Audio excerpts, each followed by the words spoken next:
Bus ಹತ್ತಾಗಿಂದ ಯಾಕೋ 1 to double ಖರ್ಚು ಹೋಯ್ತಾನೆ ಇದೆ. ನಾನೇನೋ ಈಸಿ ಮಾಡ್ಕೊಳ್ಳೋದ ಅಂತ ಹೋದ್ರೆ 1 to ಡಬಲ್ ಖರ್ಚು ಇಟ್ಕೊಳಂಗಾಗ. ನನಗಂತೂ ಈ ಜೀವನವೇ ಬೇಸರವಾಗಿ ಹೋಗ್ಬಿಟ್ಟಿದೆ.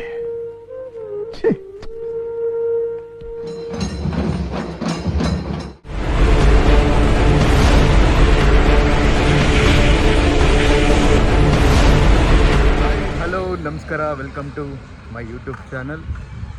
ಇವಾಗ ನಾವು ಎಲ್ಲಿದ್ದೀವಿ ಅಂತ ಗೊತ್ತಾ? ತಿರ್ನಲ್ಲಾರ್ ಶನೇಶ್ವರ ಸ್ವಾಮಿ ಟೆಂಪಲ್ ಹತ್ರ ಇದ್ದೀವಿ. ಇದ್ರ ವಿಶೇಷ ನೀವು ಆಲ್ರೆಡಿ ಯೂಟ್ಯೂಬಲ್ಲಿ ನೋಡಿರ್ತೀರ, ಎಲ್ಲರೂ ಗೊತ್ತಿರುತ್ತೆ ಯೂಶಲ್ ಆಗಿ. ನಾನು ಅದೇ ಥರ ಪ್ರೊಸೀಜರ್ ಮಾಡಿಕೊಂಡು ಬಂದಿದ್ದೀನಿ ಇಲ್ಲಿ. ಬಟ್ ಎಲ್ಲೆಲ್ಲಿ ಏನೇನು ಮಾಡಬೇಕು ಅನ್ನೋದು ನೋಡೋಣ ಬನ್ನಿ. ಇವಾಗ ನಾನು ತಿಳ್ಕೊಂಡೆ, ಫಸ್ಟು ಕಲ್ಯಾಣಿ ಒಳಗೆ ಸ್ನಾನ ಮಾಡಿ ಅಲ್ಲಿ ಎಣ್ಣೆ ಸೀಗೆಕಾಯಿ ತಲೆಗೆ ಹಾಕ್ಕೊಂಡು ಕಲ್ಯಾಣಿ ಒಳಗೆ ಸ್ನಾನ ಮಾಡಿ ಎಳ್ಳನ್ನ ಬ್ಲ್ಯಾಕ್ ಬಟ್ಟೆನ ಬಿಟ್ಟು ಬರಬೇಕು ಅಂತ ಅಲ್ಲಿರೋರು ಹೇಳಿದ್ರು. ಸೇಮ್ ಪ್ರೊಸೀಜರ್ ಮಾಡಿದ್ದೀನಿ. ನೆಕ್ಸ್ಟ್ ಸೀದಾ ಅದೆಲ್ಲ ಮುಗಿಸ್ಕೊಂಡು ಗಣೇಶ ಟೆಂಪಲ್ಗೆ ವಿಸಿಟ್ ಹಾಕಬೇಕು ಅಂದರು. ಗಣೇಶ ಟೆಂಪಲ್ ವಿಸಿಟ್ ಹಾಕಿ ಗಣೇಶನಿಗೂ ಸುಬ್ರಹ್ಮಣ್ಯಂಗೂ ಕಾಳಭೈರವಂಗೂ ನಮಸ್ಕಾರ ಮಾಡಿಕೊಂಡು ಅಲ್ಲಿ ದೃಷ್ಟಿ ತೆಗಿತಾರೆ. ದೃಷ್ಟಿ ತಕ್ಕೊಂಡು ಅಲ್ಲಿಂದ ನೆಕ್ಸ್ಟ್ ನಾವು ಇವಾಗ ಮೇನ್ ಟೆಂಪಲ್ ಹತ್ರಕ್ಕೆ ಹೋಗ್ತಾಯಿದ್ವಿ. ಅಲ್ಲಿ ಒಳಗಡೆ ದರ್ಶನ ಮಾಡಿಕೊಂಡು ಸಿಗ್ತೀನಿ. ನೀವು ಆಡ್ಕೊಳಗೆ ಹೋಯ್ತು ಅಂದ್ರೆ ಕಲ್ಯಾಣಿ ಸಿಗೋದು ನಮಗೆ. ಕಲ್ಯಾಣಿ ಬರುತ್ತೆ ಇಲ್ಲಿ. ಅಲ್ಲಿ ನೋಡಿ, ಅಲ್ಲಿ ಎಣ್ಣೆ ಸೀಗೆಕಾಯಿ ಬ್ಲ್ಯಾಕ್ ಬಟ್ಟೆ ಎಲ್ಲ ಕೊಡ್ತಾರೆ, ಎಳ್ಳು ಕೊಡ್ತಾರೆ. ಈ ಕಲ್ಯಾಣಿ ಒಳಗೆ ಮುಳುಗಿ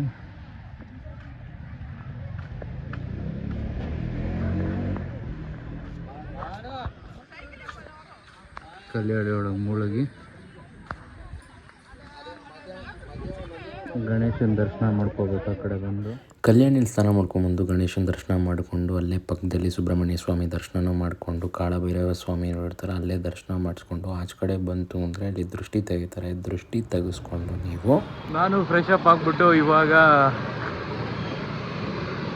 ದೇವ್ರ ದರ್ಶನಕ್ಕೆ ಅಂತ ಹೋಗ್ತಾ ಇದ್ದೀನಿ. ನಿಜ ಗುರು, ಸಖತ್ ಶೆಕೆ ಇದೆ, ಸಖತ್ ಬಿಸಿಲು. ಆ್ಯಕ್ಚುಲಿ ನಾನು ಬಂದಿದ್ದೆ ಬಸ್ಸಲ್ಲಿ. ನಾನು ಬರಬೇಕಾಗಿದ್ದ ಟೈಮಿಂಗ್ಸ್ ಬೇರೆ. ಆ್ಯಕ್ಚುಲಿ ಈ ಲೋಕಲ್ ಟ್ರಾನ್ಸ್ಪೋರ್ಟ್ ಬಸ್ ಬಂದ್ಬಿಟ್ಟು ಸಖತ್ ಲೇಟ್ ಮಾಡಿಬಿಡ್ತು ನನಗೊಂದು. ನಾನು ಏನೋ ಅಂದ್ಕೊಂಡು ಬಂದಿದ್ದೆ, ಬಟ್ ಅದೊಂದು ಮಿಸ್ ಆಯಿತು. ಪರವಾಗಿಲ್ಲ, ಇಟ್ಸ್ ಓಕೆ. ನಾಳೆ ನಾಡಿದ್ದೇನೋ ಜಾತ್ರೆ ಇದೆಯಂತೆ. ನಾಳೆ ನಾಡಿದ್ದು ರಥೋತ್ಸವ ಇದೆಯಂತೆ. ರಥೋತ್ಸವ ಇರೋದ್ರಿಂದಾಗಿ ನನಗೆ 2 ದಿನ ಸ್ಟೇ ಆಗೋಕ್ಕಾಗಲ್ಲ. ಇವಾಗ ಪೂಜೆ ಮಾಡಿಸೋದಿದೆ.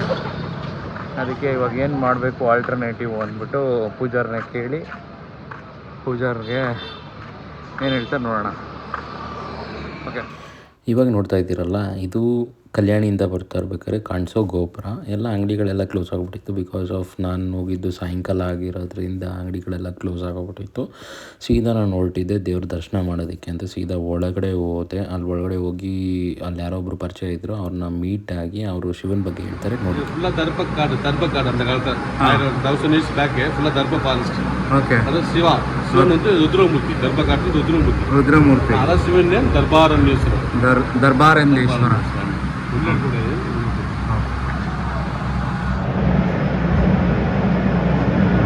ಓಕೆ, ನೋಡಿದ್ರಲ್ಲ ದರ್ಬಾರಣ್ಯೇಶ್ವರ ಟೆಂಪಲ್ ಸ್ವಾಮಿ ಹೇಗಿದೆ ಅಂತ. ಇಷ್ಟೇ ಅಲ್ಲ, ಇನ್ನೂ ಮುಂದೆ ಇದೆ. ದರ್ಬೆ, ದರ್ಬಾರಣ್ಯೇಶ್ವರ. ಇದು ದರ್ಬಾರೇಶ್ವರ. ಓಕೆ, ನೋಡಿದ್ರಲ್ಲ ಏನಕ್ಕೆ ಹೆಸರು ಬಂದಿದೆ ಅಂತ ಗೊತ್ತಾಯ್ತಲ್ಲ.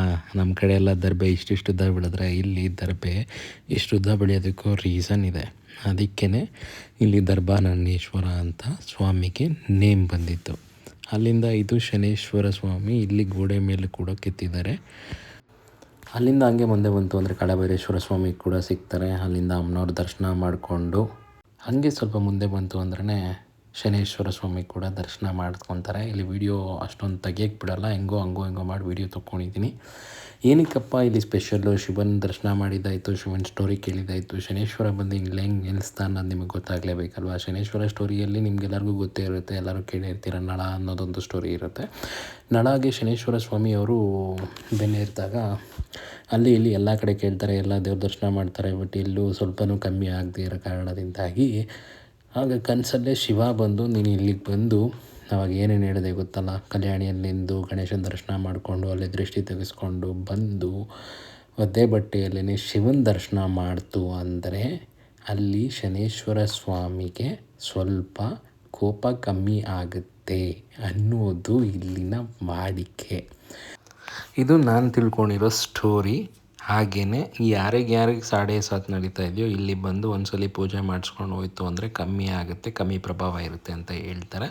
ಸ್ವತಃ ಶಿವ ಮತ್ತು ಪಾರ್ವತಿನೇ ಶನೇಶ್ವರ ಸ್ವಾಮಿಗೆ ಇಲ್ಲೇ ನೆಲೆಸು, ಇದೇ ದಿಕ್ಕಲ್ಲೇ ನೆಲೆಸು, ಯಾರ್ಯಾರು ಬರ್ತಾರೋ ಅವ್ರಿಗೆಲ್ಲರಿಗೂ ಒಳ್ಳೇದು ಮಾಡು ಅಂತ ಹೇಳಿ ಹೊರಟಿದ್ದಾರೆ. ಇವಾಗ ತಾನೇ ದರ್ಶನ ಮುಗಿಸ್ಕೊಂಡು ಎಲ್ಲ ಮುಗಿಸ್ಕೊಂಡು ಅರ್ಚನೆ ಮಾಡಿಸ್ಕೊಂಡು ಸೀದಾ ಆಚೆ ಬಂದ. ಇದಾಗಿತ್ತು ನಂದು ತಿರುನಲ್ಲೂರು ಕಂಪ್ಲೀಟ್ ಟ್ರಿಪ್. ತಿರುನಲ್ ಟು ಬ್ಯಾಂಗ್ಳೂರ್. ಇವಾಗ ಏನೇನು ಮಾಡಬೇಕು ಅನ್ನೋ ಗೊತ್ತಿಲ್ಲ, ತುಂಬ ಲೇಟಾಗಿ ಹೋಗ್ಬಿಟ್ಟಿದೆ. ಬಸ್ ಯಾವ್ದು ಸಿಗುತ್ತೆ ಯಾವ್ದು ಸಿಗಲ್ಲ ಅನ್ನೋದು ನನಗೆ ಗೊತ್ತಿಲ್ಲ. ನೋಡೋಣ, ಹುಡ್ಕೊಂಡು ಹೋಗೋಣ. ಬನ್ನಿ ಒಂದು ಜ್ಯೂಸ್ ಕುಡಿಯೋಣ. ಬೆಳಗ್ಗೆಯಿಂದ ಏನು ತಿಂದಿಲ್ಲ, ಉಪವಾಸನೇ ಇದ್ದೀನಿ. ಇವಾಗ ಹೋಗಿ ಅಟ್ಲೀಸ್ಟ್ ಏನಾನ ತಿಂದ್ಬಿಟ್ಟು ಕುಡಿಯೋಣ ಬನ್ನಿ. ಈಗ ಯಾವುದೋ ಲೋಕಲ್ ಬಸ್ ಹತ್ತಿದ್ದೀನಿ.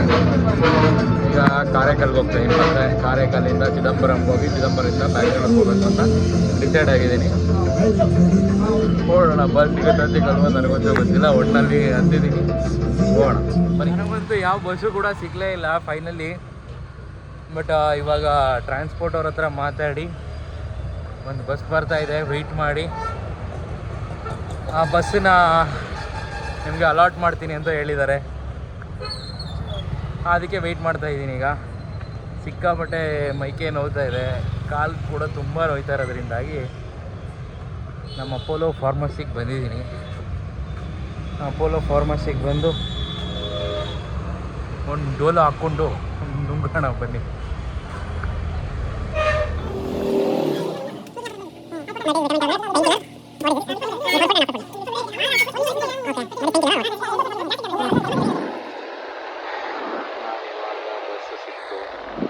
ಬಸ್ಸು ಸಿಕ್ಕಿದ ತಕ್ಷಣ ಹತ್ತು ಮಾಡಿದ ಕೆಲಸ ಒಂದೇ, ವಿಕ್ಸ್ ಹಾಕ್ಕೊಂಡು ನಿಮ್ದೇನು ನಂಬಿದ್ದೀನಿ.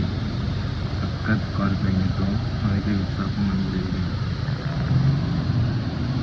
ಇನ್ನೇನಿದ್ರು ಬ್ಯಾಂಗ್ಳೂರ್ಗೆ ಸಿಗ್ತೀನಿ. ಗುಡ್ ಮಾರ್ನಿಂಗ್ ಎಲ್ಲರಿಗೂ. ಇವಾಗ ನಾನು ಸಿಲ್ಪೋಲ್ ಜಂಕ್ಷನಲ್ಲಿ ನಿಲ್ಲಿಸು ಅಂದರೆ ಅಣ್ಣ ತಗೊಂಬಂದು ಯಾವುದಿದು ಯಾವ ಬಸ್ಸಲ್ಲಿ ಬಂದೆ ಅಂತ ನಾನು ತೋರಿಸ್ತೀನಿ ತಾಳೆ. ನಾನು ಬಂದಿದ್ದು ಇದೇ ಬಸ್ಸಲ್ಲಿ. ಸಿಲ್ಪೋಲ್ಡಲ್ಲಿ ನಿಲ್ಲಿಸು ಅಂತ ಹೇಳಿದ್ರೆ Swami Vivekananda road metro station ಹತ್ರ ನಿಲ್ಸಿದ್ದಾರೆ, ಇಂದಿರಾನಗರ್ ಹತ್ರ. ನಾನೀಗ ಇಂದಿರಾನಗರ್ ಮೆಟ್ರೋ ಹತ್ತಿ JP ನಗರ್ಗೆ ಹೋಗ್ಬೇಕೀಗ. ನೋಡೋಣ, JP ನಗರ್ ಹೋಗೋಣ ಬನ್ನಿ. ಬಸ್ ಹತ್ತಾಗಿಂದ ಯಾಕೋ 1 to 1 ಖರ್ಚು ಹೋಯ್ತಾನೆ ಇದೆ. ನಾನೇನೋ ಈಸಿ ಮಾಡ್ಕೊಳ್ಳೋದು ಅಂತ ಹೋದರೆ 1 to 1 ಖರ್ಚು ಇಟ್ಕೊಳೋಕ್ಕಾಗುತ್ತೆ. ಓಕೆ ಫೈನ್, ಬನ್ನಿ ಫಸ್ಟ್ ಮನೆಗೆ ಹೋಗ್ಬಿಟ್ಟು ನಿದ್ದೆ ಮಾಡೋಣ ಚೆನ್ನಾಗಿ. ಎಲ್ಲೆಲ್ಲಿ ತಿರುಗಾಡಿದ್ರು ನಮ್ಮೂರಿಗೆ ನಮಗೆ ಬಂತು ಅಂದ್ರೇ ಸ್ವರ್ಗ ಕಣ್ರಿ. ಒಂದು ದಿವಸದಲ್ಲಿ ನಮ್ಮೂರಿಗೆ ಕಾಲಿಟ್ರೇ ಸಾಕು. ಬೆಂಗಳೂರೇ ಅಂಥದ್ದು, ಯಾರನ್ನ ಬೇಕಾದ್ರೂ ಸೆಳೆದು ಬಿಡುತ್ತೆ. ಹಾಗೆಯೇ ನಿಮಗೆ ಈ ಟ್ರಿಪ್ ಇಷ್ಟ ಆಗಿದ್ರೆ ನೀವೇನು ಮಾಡಬೇಕು ಅಂತ ಗೊತ್ತಾಯಿದೆಯಲ್ಲ, ಪ್ಲೀಸ್ ಸಬ್ಸ್ಕ್ರೈಬ್ ಮಾಡ್ಕೊಳ್ಳಿ ಅಂತ ಹೇಳ್ತಾ, love you all, take care, bye.